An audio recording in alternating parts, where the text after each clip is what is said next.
అందరికీ నా హృదయపూర్వక వందనాలు. వీడియోలోకి వెళ్లే ముందు నూతనముగా ప్రారంభించిన ఈ ఛానల్ని మీ వంతుగా సబ్స్క్రైబ్ చేసుకొని లైక్ చేస్తారని, ఈ వీడియో ఆఖరి వరకు చూసి మీ వ్యక్తిగత అభిప్రాయాలను మాకు తెలియజేస్తారని మేము ఆశిస్తున్నాము. అలాగే మీ ప్రార్థన అవసరతలు కూడా మా యొక్క నంబర్ని మేము స్క్రీన్ మీద ఇస్తాము, దానికి మీరు తెలియజేయండి. తప్పనిసరిగా మీ గురించి మేము ప్రార్థన చేస్తాము. యేసుక్రీస్తు నామములో అందరికీ వందనాలు. ఈ రోజున మనిషిలో ఉన్న మానవత్వం, మనుషులో ఉన్న ప్రేమ, మనుషుల్లో ఉన్న ఐక్యత ఇవన్నీ కూడా చల్లారిపోయినట్లుగా మనం చూస్తున్నాం సమాజంలో. ఎందుకు ఈ మాట నేను చెప్తున్నానంటే, మనిషిలో ఉన్న మానవత్వాన్ని మనిషిగా గ్రహించుకోలేకపోతున్నాడు. ఉంటే కదా అసలు గ్రహించుకుంటానికి, మనిషిలో మానవత్వం ఉంటే కదా గ్రహించుకుంటానికి. ఈ మధ్యకాలంలో ఒక వీడియో చూశాను నేను. మాతృదేవో భావ అని ఒక సంస్థ, దాన్ని నడిపిస్తున్న సహోదరుడు గిరిగారు.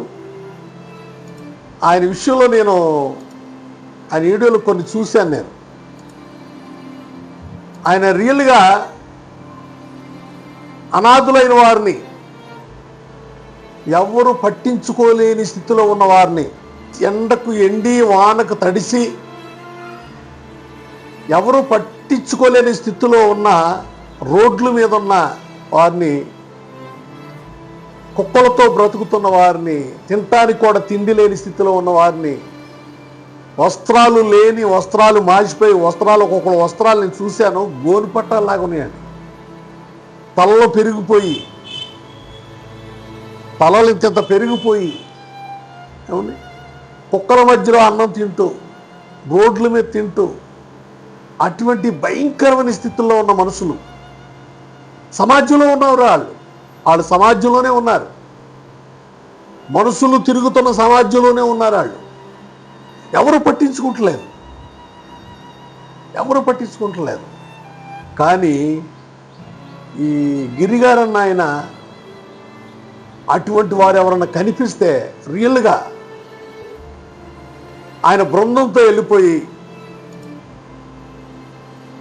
నేను చూశానంటే ఒక టైంలో ఆయన్ని వాళ్ళు, ఆ బిచ్చిగాళ్ళు, ఆ మైండ్ లేని వాళ్ళు, ఆ అనాథులుగా ఉన్నవాళ్ళు ఒకసారి ఆయన కొడతాను కూడా వచ్చే స్థితిని నేను చూశానండి.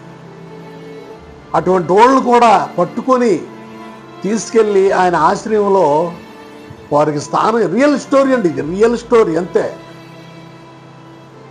ఒక మాట చెప్పమంటారా, ఆ గిరిగారు, ఆయన భార్య, ఆయన పిల్లలు, ఎవరైతే అనాదిగా ఉండి కొన్ని సంవత్సరాల నుంచి ఆ బిచ్చిగాడు అనబడిన వాడు, అనాది అనబడిన వాడు, ఏ తల్లి కందో, ఏ కుటుంబానికి చెందినవాడో, ఏ దేశస్థుడో, ఏ ప్రాంతానికి చెందినవాడో తెలియదు, కానీ అటువంటి వాడిని సమాజం పట్టించుకోలేని స్థితిలో ఉన్న ఆ అనాదిని, ఆ రూపు కోల్పోయిన వాడిని, అటువంటి భయంకరమైన స్థితిలో సమాజం పట్టించుకోలేని స్థితిలో ఉన్న ఆ వ్యక్తిని ఆయన భార్య, ఆయన పిల్లలు కూడా అండి, ఆయన బృందం అతన్ని తీసుకెళ్ళి వారి ఆశ్రయంలో కూర్చోబెట్టి చక్కగా స్నానం చేయించి, తలస్నానం చేయించి, మంచి బట్టలు వేసి ఆయన ఆశ్రయంలో పెట్టి, ఆయనకు మంచి ఫుడ్ పెట్టి, ఎంత మంచి మనసు అండి ఇది. రియల్ స్టోరీ, రియల్గా చేసిన వాడండి ఈయన. గిరిగారు ఏ ఉద్యమో నాకు తెలియదు, ఆయన ఏం చేస్తాడో నాకు తెలియదు, ఆయన కుటుంబ విషయం ఎటువంటిదో నాకు తెలియదు. కానీ ఇటువంటి వాళ్ళ విషయంలో రియల్గా వెళ్ళిపోయి ఒక కన్న కొడుగ్గా, లేకపోతే ఒక తమ్ముడుగా, ఒక తండ్రిగా వాడిని ప్రేమించి బిచ్చిగాడున్న స్థితిలో మార్చేసి, మళ్ళీ ఒక మంచి వస్త్రాలు ధరింపచేసి, ఒక అన్నాన్ని ఇచ్చేసి, ఈ స్టోరీ నేను చూస్తుంటే దేవుని పిల్లారా, బైబిల్లో ఉందండి. ఇది బైబిల్లో ఉంది. అయితే ఈ తండ్రి ఆయన దగ్గరికి వెళ్ళలేదు కానీ, కుమారుడే మళ్ళీ ఎత్తుక్కుంటూ తండ్రి దగ్గరికి వచ్చినప్పుడు ఈ బిచ్చిగాడు ఎలా ఉన్నాడో, అవునండి. ఈ బిచ్చిగాడు అనాది అడుక్కునేవాడు ఏ స్థితిలో అడుక్కునే ఇది కూడా లేదు. రోడ్ల మీద పడిపోయి ఉంటారు, ఎవరైనా ముద్ద పెడి తింటారు, లేకపోతే ఆ స్థితిలో ఉన్నవాడు ఒకలా ఆ స్థాయిలో ఉన్నవాళ్ళేమో కొంతమంది వీళ్ళు నాకు తెలియదు. తండ్రికి తిరుగుబాటు చేసి ఆస్తిని తీసుకెళ్ళిపోయి ఖర్చు పెట్టుకొని ఇలా అనాథులుగా మతిశంతో లేక బ్రతుకుతున్న వారేమో తెలియదు, లేకపోతే కుటుంబం యొక్క పరిస్థితులను బట్టి మతిశంతం పాడైపోయి ఈ రీతిగా మార్చబడిన వారేమో తెలియదు. ఏమండి, లేకపోతే మనుషు మైండ్ లేక ఇలా ఉన్నవారేమో తెలియదు, ఏ స్థితిలో ఉన్నారో తెలియదు, అలా అయిపోయారు వాళ్ళు. ఎండకిండి వానకు తడిసి అనాథులుగా రోడ్ల మీద పడిపోయి. ఏమండి, అటువంటి స్థితిలో ఉన్న వారిని ఈ గిరి గారి కుటుంబం వారి బృందం అంతా కూడా, ఇది బైబిల్లో ఉందండి, బైబిల్లో ఉంది ఈ మాట. ఆ తండ్రి ఆ కుమారుడికి తల్లిల ఆ వస్త్రాలన్నీ తీసేసి, ఏమండి, ఆ తలంతా ఇచ్చేసి మళ్ళీ చక్కటి వస్త్రాలు తొడిగించి, రాజు వస్త్రాలు తొడిగించి తన ఆశ్రయంలో తన ఇంటిలో చేర్చుకున్నట్లుగా ఈ గిరి గారు కూడా అలా చేర్చుకుంటున్నాడు. నిజమండి, గిరి గారు కూడా అలా చేర్చుకుంటున్నాడు. బైబిల్లో నేను చదివాను, లూకా సువార్త 15వ అధ్యాయంలో ఈ మాట రాయబడి ఉంటుందండి.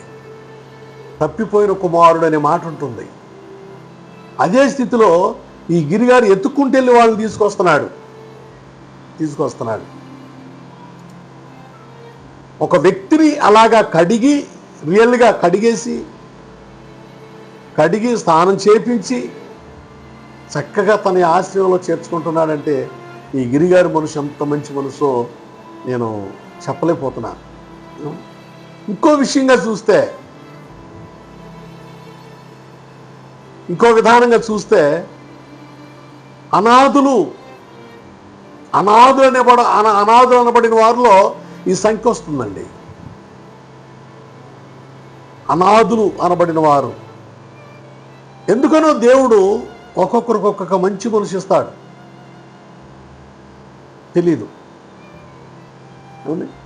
అనాథి శవాలంటే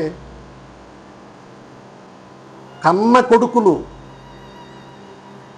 జన్మనిచ్చిన తల్లిదండ్రులు చూడని స్థితిలో వాళ్ళు అనాథులైపోయి, కన్న కొడుకులు చూడలేని స్థితిలో ఉన్నప్పుడు వాళ్ళు అనాథులైపోయి శవములుగా మార్చబడిపోయి చెట్టు మీద నుంచి ఆకు రాలిపోయినట్టుగా అనాథుగా. ఇప్పుడు ఎండలండి, భయంకరమైన ఎండలు.